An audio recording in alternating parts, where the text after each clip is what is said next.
Assalamualaikum warahmatullahi wabarakatuh. Terima kasih atas kunjungannya di channel ini. Maaf kalau ada cerita atau kisah yang tidak cocok dengan penemuan Anda. Silahkan subscribe, like, and comment. Ini kejadian-kejadian yang selalu dialami para wisatawan yang berlibur di pantai. Selalu ada kabar yang tidak mengenakan, yaitu korban terseret ombak atau terbawa arus laut yang sedang pasang. Namun dalam kecelakaan yang terjadi sering dikait-kaitkan dengan marahnya Sang Ratu Laut Kidul yang tidak suka dengan orang-orang yang sombong atau sompral alias takabur.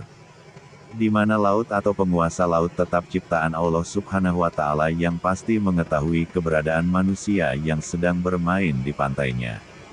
Terapi manusia itu kadang tak sadar akan bahaya yang mengancam, seolah kegembiraan menjadi lupa dan ceroboh akan situasi nasibnya yang akan mengalami kena musibah.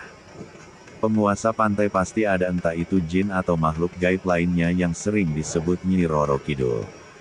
Terserah dari hal tersebut, tetaplah manusia harus waspada karena ketidaksukaan makhluk gaib bagi orang yang ceroboh, sombong, dan takabur yang memungkinkan dengan segala upaya makhluk gaib akan mengganggu dan mencelakan manusia dengan caranya sendiri, entah dengan meniupkan angin hingga arus laut akan kencang atau merasuki pikiran kita agar berbuat sombong dan takabur. Wallahu alam. Namun tetap kita harus percaya adanya makhluk gaib selain kita manusia.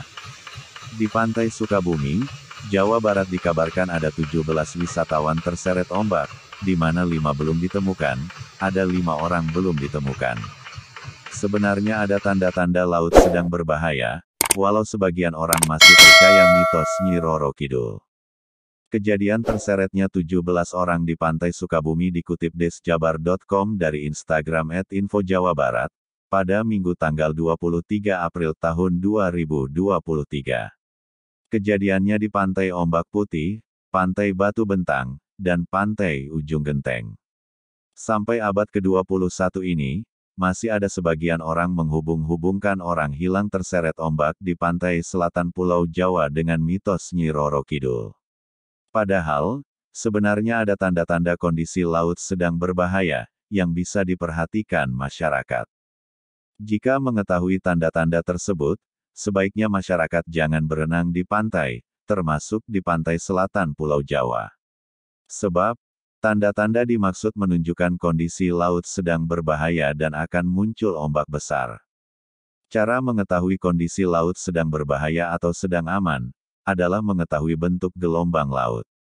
Tanda-tanda ini pun bisa dikenal sebelum kita berniat berenang di pantai. Jika sedang berbahaya, sebaiknya menghindar dari pava digulung atau terseret ombak. Kementerian Kelautan dan Perikanan (KKP) memberikan gambaran bentuk gelombang laut yang terancam menjadi berbahaya. Bentuk yang harus diwaspadai adalah ketika gelombang laut sedang berbentuk persegi. Ini ciri sedang berbahaya. Melalui Instagram @kkpgoid, disebutkan, gelombang laut berbentuk persegi disebut pula cross sea. Adapun terbentuknya gelombang laut berbentuk persegi, disebabkan persilangan dua gelombang skala besar secara bersamaan. Jika kondisi laut sedang berbentuk kotak-kotak atau persegi, sebaiknya hindari dan jangan berenang. Sebab, pada kondisi ini arus laut sedang deras dan kuat. Adapun penyebab cross sea di laut atau bentuk gelombang laut sedang kotak-kotak, adalah pertemuan dua laut hingga berpotongan satu sama lain. Minimal, ada dua gelombang dengan arah datang yang berbeda, kemudian dibangkitkan oleh gaya angin. Penyebab lainnya, adalah angin lokal yang sangat kuat. Ini menyebabkan gelombang angin di atas swell. Jika sebuah kapal melintasi gelombang laut sedang berbentuk persegi, besar kemungkinan mengalami kecelakaan karena terjebak di tengah-tengah gelombang. Para pelaut menjadi kesulitan melakukan navigasi. Ketika kondisi laut gelombangnya sedang kotak-kotak, sejago apapun orang berenang, tetap akan kesulitan melaluinya. Bahkan, ketika gelombang laut sedang bentuknya kotak-kotak, bisa menimbulkan gelombang tinggi sampai 3 meter lebih. Sahabat, itulah kemungkinan orang bisa celaka saat berenang di laut. Segala sesuatu yang akan menimpa kita atas kehendaknya, yaitu Allah Sang Pencipta alam semesta. Dan takdir yang telah dituliskan pasti akan terjadi entah kapan, siapa dan di mana kita akan mengalami kecelakaan atau kematian, tetaplah kita sebagai manusia harus mengingat Sang Pencipta, karena seperti itulah faktanya. Adapun pengusaha Laut Selatan Nyi Roro Kidul atau jin apa yang namanya tetap atas kendali Allah yang paling berkuasa, jadi kita yak bisa menyalahkan siapapun sekalipun itu makhluk gaib karena takdir kita sudah ditentukan oleh Allah Subhanahu wa Ta'ala. Palabuhan Ratu Sukabumi memiliki berbagai mitos yang beredar luas di masyarakatnya. Meski begitu, pantai selatan ini tetap selalu diserbu wisatawan lokal hingga mancanegara. Soal mitos Palabuhan Ratu Sukabumi, biasanya masyarakat sudah tidak asing dengan sosok Nyi Roro Kidul yang disebut sebagai Ratu Penguasa Pantai Selatan. Misalnya larangan menggunakan baju berwarna hijau. Mitos angkernya Pantai Palabuhan Ratu Sukabumi kian terasa terutama ketika ada sebuah hotel di tepi pantai yang disorot. Namanya Hotel Ina Samudra yang sebelumnya bernama Samudra Beach Hotel. Hotel di tepi pantai Palabuhan Ratu ini menyediakan kamar spesifik untuk Nyi Roro Kidul. Ya, kamar dengan nomor pintu 308 dengan desain interior berwarna hijau. Konon, Nyi Roro Kidul memang menyukai warna hijau. Di dalam kamar 308 terdapat lukisan Nyi Roro Kidul yang ukurannya cukup besar. Karena dibuka untuk umum, sejumlah tamu kerap datang untuk meletakkan sesaji di kamar tersebut. Meski tidak berpenghuni, pengelola hotel meyakini bahwa kamar 308 sesekali disinggahi oleh Kanjeng Ratu Kidul. Mitos orang Bandung dilarang mandi dekat pantai Palabuhan Ratu Sukabumi.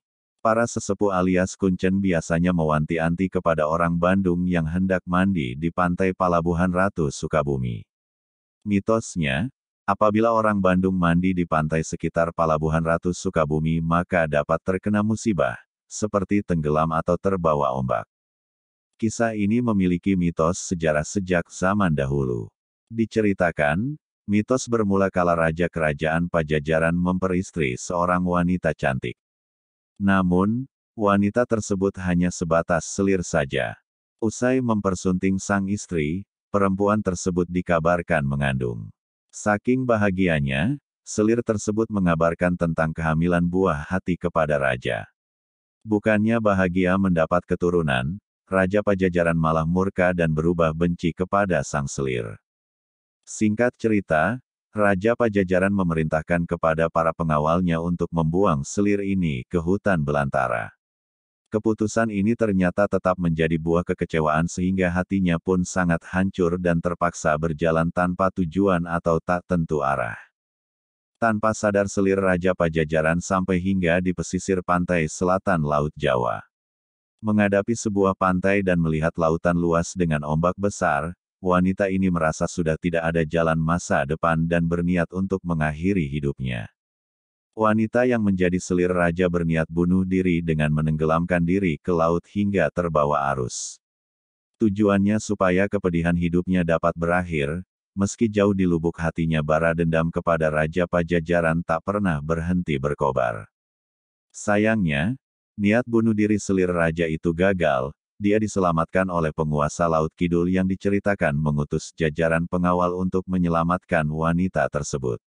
Akhirnya, selir raja itu diangkat anak oleh Ratu Kidul dan diberi nama Roro Kidul yang kini dikenal sebagai Nyi Roro Kidul. Nyi Roro Kidul kemudian diajarkan berbagai ilmu kanuragaan, sehingga tumbuh sebagai sosok ratu dengan kesaktian dewa. Usai itu, Roro Kidul diberi daerah kekuasaan di pesisir Laut Selatan. Masih menurut mitos, wanita tersebut tetap menyimpan dendam kepada keturunan Raja Pajajaran. Hingga saat ini ketika ada orang Bandung datang ke sana sering dianggap diambil Ratu Nyi Roro Kidul. Bermula dari kisah inilah, masyarakat meyakini akan ada saja musibah yang menimpa ketika orang Bandung datang. Mulai dari tenggelam atau bahkan meninggal. Menurut kuncen Pantai Karanghawu, laut seketika akan mengganas kalau terdengar rombongan wisatawan dari Bandung memasuki area pantai. Larangan menggunakan pakaian berwarna hijau di pantai Palabuhan Ratu Sukabumi. Mitos rahasia Palabuhan Ratu yang ketiga ini tidak hanya terkenal di pantai-pantai selatan Pulau Jawa saja. Ya, salah satunya pantai Palabuhan Ratu Sukabumi. Akhirnya mitos percaya agar terhindar dari musibah, pengunjung pantai harus mematuhi peraturan tidak menggunakan pakaian berwarna hijau. Konon, hijau adalah warna favorit bagi Nyi Roro Kidul. Sehingga sebagai tamu di daerah kekuasaannya, pengunjung wajib menghormati Nyi Roro Kidul dengan tidak menggunakan pakaian berwarna kesukaannya. Terlepas dari benar atau tidaknya mitos mengenai pantangan memakai baju berwarna hijau. Secara fakta, warna hijau bagi polisi air memang tampak serupa dengan birunya air laut. Wallahualam bishawab. Terima kasih telah mampir di channel ini. Mohon maaf bila kisah ini tidak sesuai versi lainnya, penyebutan huruf atau kata yang tidak cocok. Wassalamualaikum warahmatullahi wabarakatuh.